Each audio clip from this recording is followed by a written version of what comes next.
আপনারা প্রথম থেকে শেষ অবধি দেখবেন। ভিডিওটি বড় হবে, একটু স্ক্রিন বক্সে দেওয়া আছে, আপনারা পড়ে নেবেন।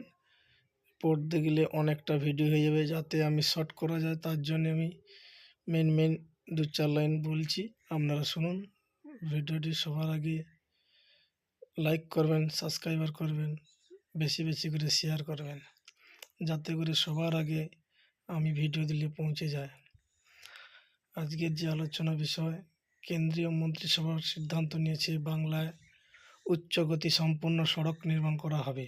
এর জন্য বরাদ্দ করা হবে 2247 কোটি টাকা, প্রায় 231 কিমি।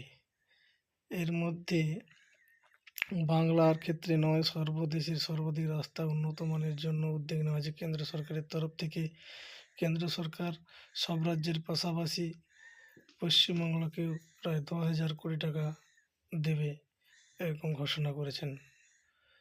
এই রাস্তাগুলি হবে উচ্চ গতি সম্পন্ন গাড়ি চালানোর জন্য।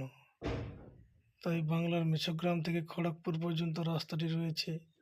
আগ্রা থেকে গোয়ালিয়র 6 লেনের করিডোর, গুজরাটের থারাট থেকে Ahmedabad lane corridor, Ayodhya ring road থেকে লেন করিডোর থেকে অযোধ্যা রিং রোড, এইভাবে অনেকগুলি রাস্তা। তার মধ্যে বাংলার ক্ষেত্রে বিশেষভাবে প্রযোজ্য।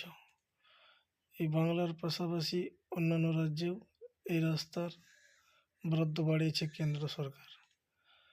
তাই 6 লেনের কানপুর রিং রোড, 4 লেনের গুয়াহাটি বাইপাস, 8 লেনের নাসিকের রাস্তা।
ভিডিওটি শেষ করার পূর্বে আবার একবার বলছি, আপনাদের কাছে অনুরোধ রইল, আপনারা সাবস্ক্রাইবার করবেন আমার চ্যানেলটিকে এগিয়ে নিয়ে যাওয়ার জন্য। বেশি বেশি করে শেয়ার লাইক করবেন ভিডিওটি। ধন্যবাদ। ভিডিও